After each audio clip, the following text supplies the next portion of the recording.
kula nak gejolokan mbek wong alim-alim, wong apit-apit rapati ngalim. Gus kula nu dalel 3 tahun. Tapi ngipi kula tetep wali jenengan ya karuan cangkemmu ngono mbok omongno. Saya itu punya teman dalel 3 tahun. Wah, kusuke sak boleh. Ini terakhir dalele sowan kula jarene. Kula potongane cek kalah ben jeneng. Karuan bekas. Karuan, barang karuan bekas. Itu dia tanya, sirinya apa? Ya sirine aku ngalim, kok siri-sirinan, karuan siri rahasia itu barang karuan mbok omongno. Ya karuan gawe nabi nak nyingkire wong alim tak jam luwih apik timbang ibadah wong bodho swidak tahun. Lah kowe kan lagi 3 tahun ya adoh. Swidak tahun ora banding malah lagi apa? 3 tahun. Wah, aku cangkemmu lho kok ngerti. Mau ngipi-ngipi dhewe kok saiki malah takok. Wong ke suwanrene ora ngongkon nom. Ya mesti terang api-apian masalahe opo. Tapi ya jagal tak maki-maki lho. Ini kitab iki ora ngarah sampean duwe, mulane tak fotokopi ge ngomah niki. Kitab niki niku Umut Tafasir. Terus kula riyen nyongkone kula niku riyen tumbas kitab niki niku sause mbok kaji wonten Mekah. Tapi jebule kula niku wangsal. Wonten tiyang mbok mergo ra duwe napa walhasil duwe kitab 14 jilid. Niku sekitar regane mekale juta. Gus kitabku tuku aku ya ora iso maca, cangkemmu ora iso maca ora bokane ora Gus tuku jare wahyu wis. Payah kok. Mboten Gus kula ben ora tani dhuwit jenengan ya aku bero kitabmu tapi gajare tep aku nggih mos kula untuk gajaran filah ya. Payah. Niki tak warai carane ketemu pangeran. Dadi jemben wonten satu kenaipan gitu. Terus wong Nasrani pun marani sesembahane mlebu neraka. Wong Yahudi mun marani sesembahane mlebu napa? Neraka. Iki terus pangeran gawe pengumuman. Wong mukmin sing elek, sing ganteng, sing sedengan, sing apik. Kowe cek ning kene wopo kabeh sak anut pangerane. Jadi kula ngenteni pangeran kula. Lha pas pangeran muncul saking gobloke muni nak ulah wapun. Lah aku kuwatir sampean ngono, mulane tak ulas saiki. Kula kuwatir pas pangeran muncul kowe muni napa nak ulah. Iku saking kurang ajar ngene. Makanya ini penting, nyembah pangeran kudu kenal pangeran. Suatu saat jadi kitab ini pun kalau umum ini. Kitab ini kitab Tobari. Terus ketika Imam semua ahli tafsir itu sepakat Umut Tafasir itu kitab Tobari. Ibnu Jarir atau Tobari. Itu beliau wafat sekitar 303 Hijriah. Jadi generasi ini pas bagi Imam Syafi'i. Anggaran kitab-kitab pun Ibnu Jarir, Imam Tobari di ngarang kitab. Itu beliau ngarang kitab ini itu sekitar 30 jilid. 30 jilid, sak jilidnya sak foto-foto ngoten terus. Kiai-kiai rata-rata maca terus tuku dalalan sing sak foto iku ora katampa. Kulo alhamdulillah 30 jilid itu sudah saya acak yang saya anggap penting untuk umat saya bacakan. Nggih, kulo syukur sekali kulo niku nggih insyaallah kulo rencanane nggih kulo khatam. Tapi mboten khatam lah mun kulo acak. Artosipun sing tak anggap penting yang enggak ada di kitab lain itu saya tulis termasuk niki. Terus nanti itu jenengan nak tengoro Ramadan, ya Allah itu sempat muncul. Cuma karena kita saking gobloknya, saking ratau kenal pangeran, kenal duwe, kasus, macam-macam zaman pondok, BPKB, utang, pokoknya ngono-ngono itu, wedoan, pangkat, ngamun, macam-macam. Lho wong melarat sing tukang nglamun iki nyembah nglamun jenenge paham, nyembah usuk, reng, kok sing didelok nak bunyi kedap-kedip. Jadi jape iki nyembah duwe kena iku sedekah. Nyembah kelap-kelip itu malah enggak apa. Sampai wiridan nasib. Jadi Allah itu sempat muncul sebenarnya. Cuma ketika muncul malah naiknya muni menapa naudzu napa? Naudzu. Hei umat kabeh marani sesembahan kowe kok teng-teng ning kene golek sapa? Kula ngentosi Allah. Aku iku Allah. Malah muni napa? Naudzu. Lha sampean disampaikan. Lah lucunya pangeran takok ngoten. Lah buka apa tenan kok lek tadi. Lha lucu to. Wah, Imam Tobari ge goro-goro. Boten iki tenan, tak buka apa tenan terus kowe rompi aja. Oh, kok kertas Gusti, kula niteni apa tenan mboten. Lucu to. Dadi coba nek Mustafa jawab pokoke kula niteni Gusti apa tenan apa mboten. Engko tersitas. Wah, kula jelas dulu. Medeni kok Mustafa ini angel. Angel. Maca khusuk lah. Kok sing kenal pangeran wong alim ora ono ngono Quran kenal pangeran wong khusuk ora ono dalile. Niku penting. Makanya Sayyidina Ali pernah ditanya sama seseorang, "Ya Ali, orang sehebat engkau apa pernah melihat Allah?" Jawab Sayyidina Ali enak. Kaifa a'budu man la a'rif. Bagaimana mungkin saya menyembah zat yang tidak saya kenali? Kaifa a'budu man la a'rif. Bagaimana mungkin saya menyembah zat yang tidak saya kenali? Itu tidak masuk akal. Jadi menurut Sayyidina Ali, orang menyembah Tuhan kalau tidak kenal itu tidak masuk akal. Jadi seperti yang kita lakukan sekarang, itu cara Sayyidina Ali betul apa? Betul masuk akal. Misalnya begini, ini contoh paling mudah nih. Makanya yang orang hikam pernah bilang secara ekstrim, siapa yang tidak pernah mukasafah di dunia, itu ditakutkan suul khotimah. Karena dia kenalnya Tuhan itu nanti keliru. Pas orang-orang masar itu apa? Keliru. Yang Allah betulan dina'udzubillah, yang tidak Allah dikejar. Nah itu ceritanya wong kafir ngoten. Terus Isa itu ngaku Tuhan, terus pangeran menciptakan satu malaikat yang persis Isa. Terus ini dinut. Bareng dinut mayune ning arah neraka, akhirnya kecemplung nopo? Neraka. Mungkin ujar ge ngoten, mayu neraka akhirnya nyemplung blodro, walhasil nopo? Akhirnya pangeran nggih pengumuman ya tabagawa. Hadis ini sudah saya cek, artinya sudah saya bandingkan di Muslim, di Bukhari, memang tidak ada masalah. Memang matanya yang beda tapi intinya sama. Ini hadis ini sobat. Sudah saya cek secara akademik di beberapa hadis 6 itu yang jadi mutamatul hadis. Itu sobat. Ketika Allah muncul itu, para umat, orang-orang sudah ngikuti Tuhannya, lalu ngapain kamu masih di sini? Saya nunggu Allah Tuhan kami. Saya ini Allah, jadi malah diapain Allah? Terus pengiran tapi apian, ngerti nak goblok ya, jadi dimaklum. Ini pengiran tak ada lucu. Apa kalau saya tuh, lalu kalau Allah betul muncul, apa kamu niteni jadi? Enggak Gusti, jadi pede aja, apa? Enggak. Adiku monggo dipenggali, jadi nanti sampean gue persiapan, orang-orang masar pun niteni, dia supaya nopo ora keblon. Malah penting aja nglakoni wae. Apa roe tamanita khoda ilahahu hawa. Jangan sampai menuhankan nopo hawa. Nah, misalnya menuhankan duit, pangkat, popularitas, termasuk menuhanno aras-arasen. Iku yo penyakitnya wong melarat itu aras-arasen. Penyakitnya wong sugih seneng duit. Nah, jabat seneng nopo? Pangkat. Aras-arasen yo penyakit. Wong turu yo enak, nganggur yo nopo? Penak. Ana jare kanca kula sing melarat, donya curang. Foto-foto turu esuk nang sugih daerah di nganggur. Lah bedane apa? Lah dhekne turu tapi tokone buka. Lah aku turu tenan ora dibuka. Asline donya aku curang. Foto-foto turu sing sugih dihukumi ra nganggur, aku dihukumi nganggur. Nek jare nang sugih turu tokone napa? Buka. Jadi agak nganggur. Aku turu nganggur tenan. Ora ono sing buka. Ora ono napa? Buka. Mboten iki tenan ya. Kalau juga mau setting cerita. Walhasil terus Allah masih tanya, masih baik. Apa kalau saya sebagai Allah memunculkan satu ayat, terus kamu kenal? Kata mereka, ya Gusti kenal. Orang munafik ngaku. Saya di dunia meskipun munafik, sesembahanku pangeran. Allah, pangeran ngetes. Ya sudah, kalau gitu kamu sujud. Nah, ini pas sujud ini kaku, awake ini topkan wahidan ini kados blabak sing tunggal. Itu labil sekali ketika dia sujud malah geblak. Makanya Imam Tobari sebagai ulama tafsir dia nafsirkan ini di ayat ketika mereka disuruh sujud wa yutauna ila sujudi fala yastati'un khasyiatan absaruhum tarhaquhum napa lillah. Jadi waqad kan yutauna ila sujudi wa hum salimun. Fadzarni wa may yukadzibu bi hadzal hadis. Bersamaan ngertos manane Quran. Memang dari awal Quran ngendikan fadzarni wa may yukadzibu bi hadzal. Jadi malaikat itu kon mirip kabeh. Ya malaikat mirip kabeh itu urusanku pribadi ya. Mulai paling ngeri mergo ngadepi pengiran langsung. Fadzarni mongko ninggalo sira ni ingsun. Wa may yukadzibu bi hadzal hadis.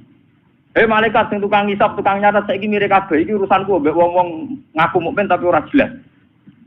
Bareng ketemu wong munafik, ketemu wong macam-macam. Aku iki Allah. Dia sempat kenal, orang munafik sempat kenal. Ya Gusti, Engkau Tuhan kami. Saya tidak percaya kalau kamu menyembah saya betulan. Mungkin Anda menyembah saya karena riya, karena basa-basi, karena rutinitas. Enggak Gusti, pengiran ngetes. Saya kita ke sujud nih.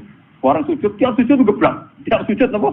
Lagi disebut waqad kanu yut'auna ila sujudi hum salimun. Ketika ning dunya kon sujud, dekne ijek selamat ora sepenuh hati, saya kon sujud gak gelem. Ya. Saya kon sujud apa? Gak gelem.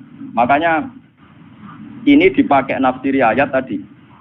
Dipakai nafsiri ayat ketika mereka disuruh sujud wa yut'auna ila sujudi fala yastati'un. Mereka tidak mau. Jadi ini nanti dipakai nafsiri ayat itu. Khasyiatan absaruhum tarhaquhum lillah. Ayo sudah pangeran terus gampang niteni nih. Berarti sujudnya ada murni, sujud non rokok. Nah, makanya mumpung jenengan ini belum kena hisab, tak warai ya. Carane sujud sing murni ora kok suwe-suwenan sujud badhe ngecap mboten. Gampang ya. Niku urusan suwe-suwenan kalian nganggo karpet nopo mboten. Jadi iki manen cara nyanyian ku sujud suwi kok ora ngecap. Wah karpet ku alis dadi ora. Wah iku terus nakalan ukuran kok ngono iku ukuran opo.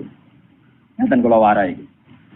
Kata sujud itu sebetulnya di Al-Quran itu digunakan berkali-kali. Dan inti maknanya itu ketundukan sama semua kersane Allah Subhanahu wa Ta'ala. Meskipun kersane Allah itu kadang tidak sesuai nafsu kita, tidak sesuai keinginan kita. Sujud yang kayak di sholat itu sudah sujud ritual mahdoh yang memenuhi aturan-aturan fisik. Itu beda dengan sujudnya hati yang tidak terkait dengan aturan-aturan fisik. Jadi misalnya gini, kalau contoh dari fikih dulu.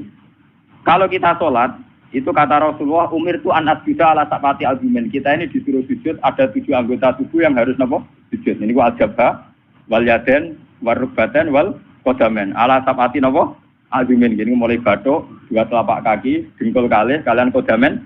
Terus orang-orang fikih nambahi syarat sahnya ma'atahamulin yasirin.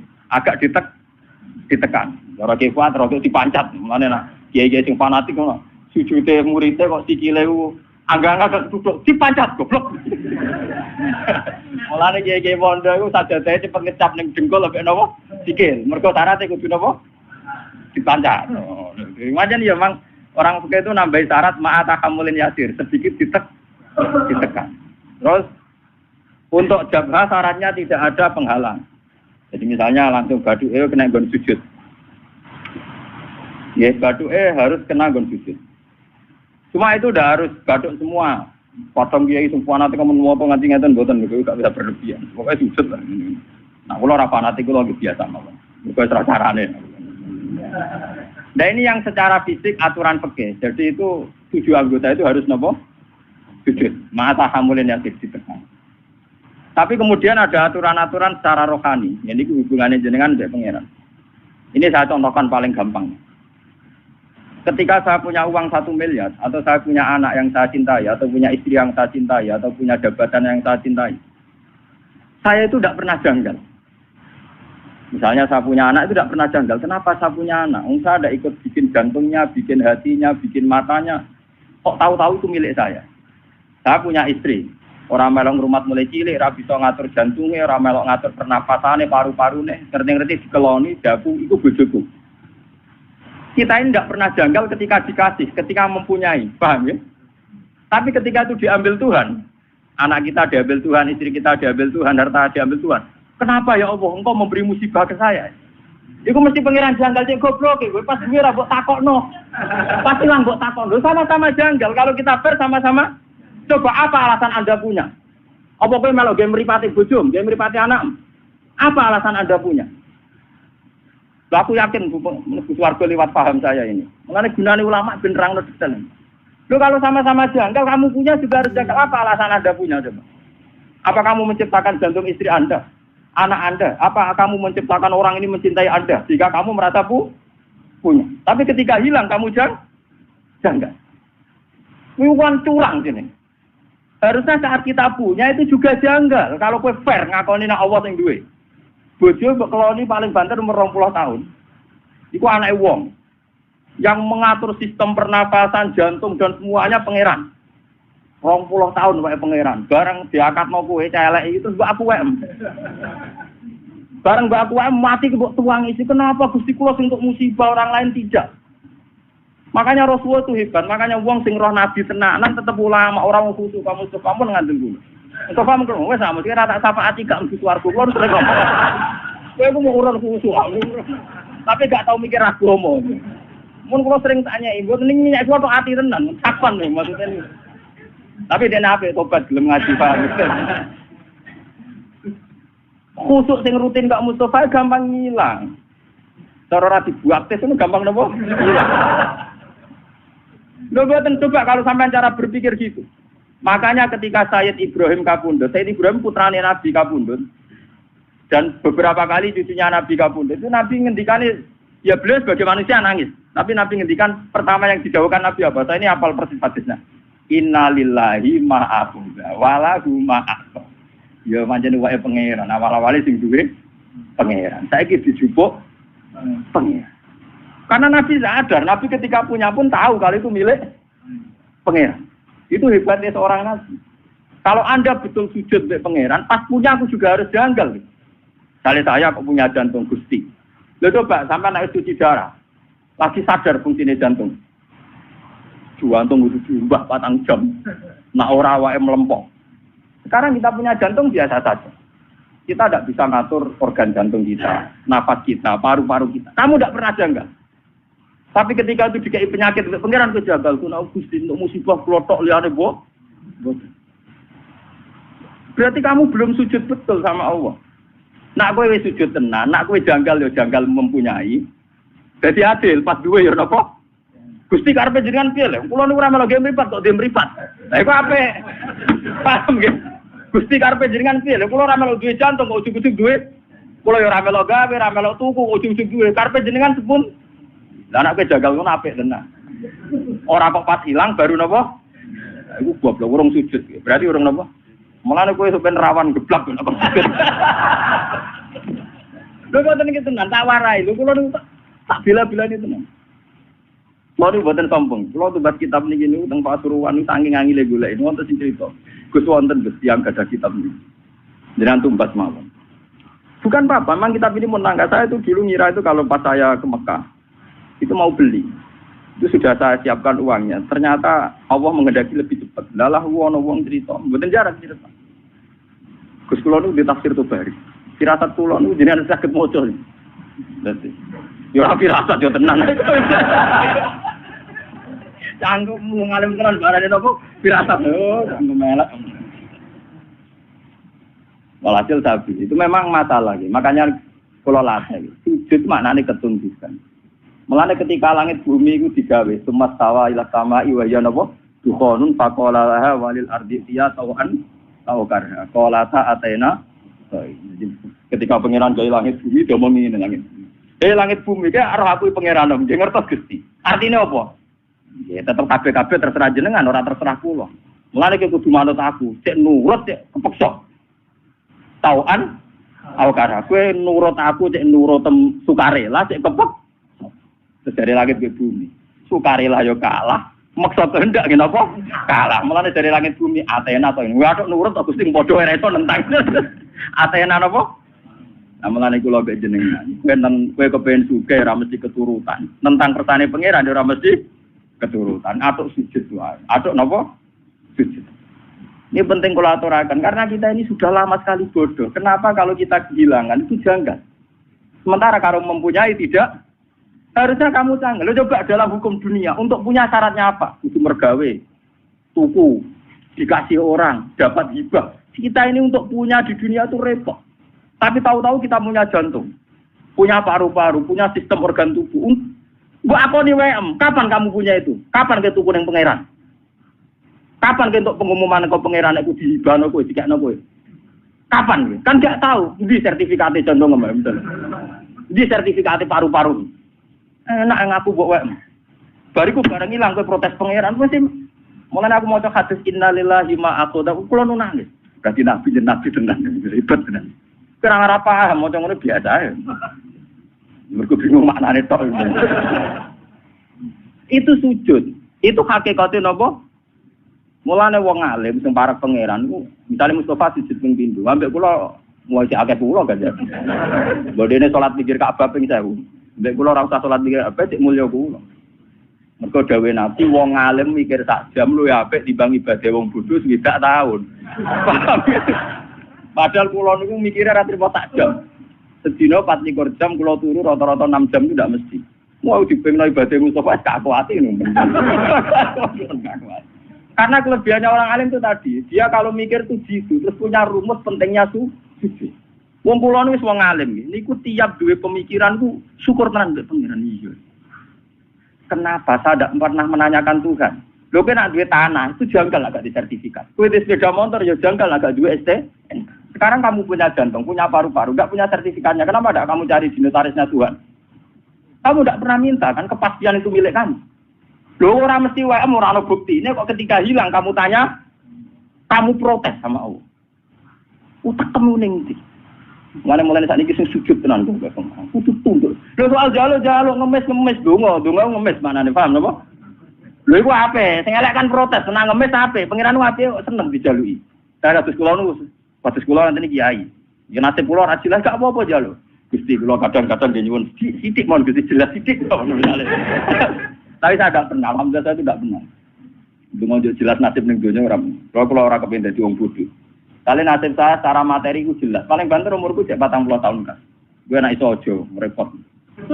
Wah, kula niku donga bojo kula nganti wedi. Seneng lho Gusti jenenge mati. Ya ora seneng cuma ning donya ora prospek. Ya ora seneng nganti seneng ati ya ora cuma ning donya mboten apa prospek. Misale kumpul wong saleh ngene iki tuntunge opo? Kumpul wong dolim ora oleh, kumpul wong saleh ora jel. Untunge opo? Enak mati kumpul pangeran. Mana dari Nabi pas awake kabudut ditugani Aisyah, ditugani Fatimah. Terus ada Sayyidina Ali, ada Sayyid Fadl. Terus Nabi tanya gini sama Fatimah, "Ya Fatimah, andaikan kamu disuruh berteman sama Allah sama berteman kalian milih mana?" "Ya tentu ya Rasulullah saya milih berteman Allah." Terus Nabi, "Saya juga demikian," terus kabudut. Jadi itu ya memang orang-orang baik itu begitu. Namanya melarat-larat kan rawani mati itu. Marat utangnya kayak kasusnya kayak tapi jenenge urip sumpah aja masyaallah. Entah cara berpikir Anda entah kayak apa saya tidak tahu, tapi itu faktanya, paham? Mohon kula baleni malih. Jadi makna sujud sebenarnya itu paling enggak tauhid kami itu benar. Bahwa jantung kita, istri kita, anak kita, pangkat kita semuanya wae Allah taala. Itu disebut ning Quran walillahi mulkus samawati wal ardh. Kalau Allah sudah yang punya, kenapa ketika Allah ngambil kue terlalu berlebihan protes? Susah oleh loh, guys. Basaria, susah oleh. Sama seperti ketika Sayyid Ibrahim kabudut, kata Nabi, ini milik Allah. Sekarang Allah mengambil. Wa inna bika lamahjunun. Sungguh Ibrahim saya ini susah. Tapi meskipun saya susah, wala naqulu ila ma yardarabbuna, tidak akan komentar, tidak akan ngomong kecuali sesuatu sing diridani pengen. Ngene iku, innalillahi ma akhadha wa la innahu ma. Itu rasulane iki innalillahi wa inna ilaihi raji'un. Iki penting kula aturaken. Sebab sujud yang kayak kita di sholat itu tidak menyelamatkan kamu nanti di akhirat. Buktinya wong munafik zaman ning donya sujud. Tapi ketika dites ning akhirat atau gak lolos maksudnya ini. Mergo sujud ora tok ati. Wong munafik ning donya ora apa sujud. Tapi nanti ketika dites di akhirat sujudnya itu rai. Itu disebut waqad kanu yut'auna ila sujudin. Itu nanti ketika dikokor sujud itu tidak mampu. Fala yastati'un. Maka terus tidak mampu. Lainnya mulai saat ini latih, gitu. Kalau sampean sujud, ya meskipun sholat jamaah atau sholat sendiri, entah sekian detik, itu harus benar-benar pernah sujud. Wong Rasulullah nak muji sujud sampai ngeten. Nak cerita sahabat-sahabat, termasuk Mu'adz Abu Hurairah. Ya Mu'adz, kamu tahu apa pantangan Nabi neraka? Apa ya Rasulullah? La taqulu athara sujud. Neraka itu rawani mangan, bekate napa? Sujud. Makanya pangeran nanti ngendikane pangeran teng surat Fatah simahum fi wujuhim min atharis sujud. Jadi neraka asline pantangan, jenenge mangan wong sing tau sujud tenanan pantangan tenan. Jadi kudune sampean iku neraka ra doyan. Malane gampang sampean ngetes sampean, aku golek sampean kok ora ono. Neraka doyan warah bener sujude. Neraka doyan dadi sujude napa? Lha jelas dhewe Nabi neraka iku ra doyan jasad sing tau dienggo napa? Sujud. Nggak ada sujud, kudu mulai rambut nganti ngisor kudu sujud kan. Ya minimal dilatih kayak saat tadi. Sampai makanya tafakkur saat dan orang alim itu kalau berpikir 1 jam itu lebih baik dibanding ibadah tidak tahun. Macam pastikan bahwa semua milik kita milik Allah Subhanahu. Wong kula misalnya ape mati, misalnya kapan-kapan kula ape mati. Orang ngarah kula nangis misalnya Mustafa nangis orang ngarah. Karena ya gampang saja. Orang-orang alim itu rata-rata kalau mau mati itu guyon. Karena cara berpikir orang alim itu gampang. Saya punya doa yang dibaca oleh habib-habib yang alim-alim, yang para pengiran itu, dukung itu. Ya Allah, engkau ini punya reputasi merawat saya zaman saya janin, zaman saya di kandungan ibu. Saya tidak bisa ikhtiar, tidak bisa ngatur makan saya, tidak bisa ngatur gizi saya, tidak bisa ngatur energi saya. So, saya baik-baik saja dalam kandungan ibu saya. Padahal pada karo wong kelem, ono air tuban, mbok kadang ngamuk, bedaki pitik, macam-macam betul. Kadang ngujar-ngujari wong ning pasar. Paham ya? Kita ini pernah hidup di dalam kandungan, punya nafas, butuh rezeki, butuh asupan gizi, butuh oksigen. Artinya Allah punya reputasi mengelola kita dengan keadaan begitu. Tentu engkau juga mampu mengelola kehidupan saya setelah saya di kuburan, karena itu tidak beda jauh dengan zaman saya di kandungan. Ini pikirannya orang alim. Jika orang terus bisa menganalogikan, mengkiaskan, ternyata Allah punya reputasi mengatur kehidupan dalam kuburan. Ini kuburan ini bohong ini. Malah pangeran ngendikan fi dzulumatin salaf. Saya ini punya reputasi ngelola kamu fi dzulumatin salaf dalam kegelapan yang 3. Lah iya toh, pertama wong sperma ning gegere bapake. Jika Mustofa ini wis gawa anak putune, gawa ngalor ngidul kudanan adol roti wis gawa ngalor ngidul. Itu Allah punya reputasi mengatur sistem ketahanan sperma ada di bapak. Bimbene sulti wat bar iku ditransfer rabi. Ning gone rahime ibu. Artinya dengan reputasi sepanjang ini, masa sekarang kamu meragukan reputasinya pangeran? Mau perkara saiki ape dipendem, wah ning kuburan dhewean. Ambek sapa? Oh pangeran tersinggung. Cangkemmu lha kowe dhisik ambek sapa ngono, paham? Blok-blok lha kowe dhisik ku ambek. To. Ben ora usah takok ngono, iku ora mukmin jenenge, paham ya? Nang takoki, "Mos, kowe sampeyan mati mbek sapa?" Ambek pangeran Gusti. Yo petise sapa? Lah iku pangeran saking dukane ning gone Quran. Darni maknane aku gak ro dhewean. Pokoke pangeran ngendikan bazar niku rodok kudu ngamuk. Aku baro dhewean, malaikat tukang hisab barno aku mbek wong iki. Lah iku pangeran ngetes ngoten kok. Mustofa ki nek pancen ning donya sujud mbek aku, saiki tes kowe tak kon sujud. Ku nek iso sujud tenan swarga, nak geblak neraka. Wah. Gila dia, betul-betul. Lah cuma sing wong mukmin digeblak-geblak iku terus iku para nabi, para ulama, para wali dikek hak syafaat. Jadi kok nabi, "Cung, sing tau ngaji kowe syafaati." Waduh. Lah iku ora gelem. Ora. Mboten iki tenan, iki ngaji tenan. Jadi memang kula niku krasa tenan. Sujud itu sesuatu yang mudah, itulah dilatih. Saya itu sering berdoa sama doanya para wali-wali itu tidak doa minta, tapi kayak tadi. Ya Allah, Engkau punya reputasi, ngatur rezeki saya zaman saya di kandungan ibu. Toh saya sudah bernapas, butuh gizi, butuh oksigen, butuh toh engkau juga bisa. Bahkan engkau punya reputasi menciptakan bapak kami Adam dari tanah yang mati. Jika kalau kita kembali ke tanah itu ya paling tidak kita ingat reputasi Tuhan menciptakan kita dari tanah, mengatur rezeki kita zaman di kandungan. Paling tidak Anda itu tidak janggal atas reputasi Tuhan nantinya mengelola kita setelah dikubur. Ojo sampai kaya wong kafir terus takok aida mitna wa kunna turabam wa idzam. Artinya ojo sampai terlintas kejanggalan kaya wong kafir mosok wis lemah iso ditangek. No, paham ya? Lah carane ra jagal piye? Yo memori reputasi Tuhan di masa lalu eling. Paham ya? Lha iku sujud, ngene iku jenenge napa? Sujud. Dadi sak utekem, sak pikiranem, sak organ tubuh, sak sel-selem sujud.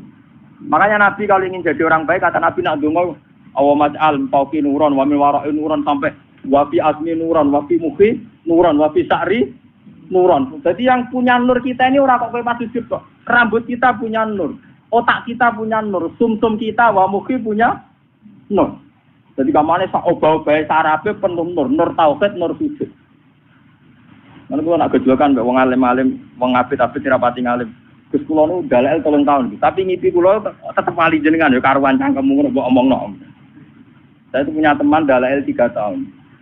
Wah, kusuke sak boleh. Ini terakhir dalaile sowan kula jarene. Kula potongane cek kalah begini. Karuan bekas. Karuan, barang karuan bekas. Itu dia tanya, sirinya apa? Ya sirine aku ngalim, kok siri-sirinan, karuan siri rahasia itu barang karuan mbok omongno. Ya karuan gawe nabi nak nyingkire wong alim tak jam luwih apik timbang ibadah wong bodho swidak tahun. Lah kowe kan lagi 3 tahun ya adoh. Suwi 3 tahun ora banding malah lagi apa? 3 tahun. Wah, aku cangkemmu lho kok ngerti. Mau ngipi-ngipi dhewe kok saiki malah takok. Wong ke suwarene yo ora ngongkon nom. Yo mesti terang api-apian masalahe opo. Tapi yo jagal tak mati-mati lho. Karena orang alim itu kalau berpikir itu gitu. Berpikir itu tadi, misalnya sujud. Orang mengartikan sujud ya kayak kita sujud dalam sholat. Itu memang sudah bagus dibanding sing ora sujud. Sampai orang munafik tuh pernah sujud kayak kita. Ini zaman Nabi orang munafik yang sujud, malah imamnya Kanjeng Nabi. Wong munafik nak salat zaman iku ngimami sinten? Kanjeng Nabi ra trimo Mustofa. Dene ku makmum mbek Kanjeng Nabi pas ihdinas siratal mustaqim sing maca Nabi. Wong munafik yo muni amin. Ayo. Tapi karena mental atine munafik botok mbok ngamini dongane Nabi tetep ora aman. Mergo atine gak sujud. Paham ya? Wong munafik salate makmum Nabi. Berarti nek Nabi donga ihdinas siratal mustaqim wong munafik muni amin. Tapi tetep ngobot mergo atine ora sujud. Paham ya?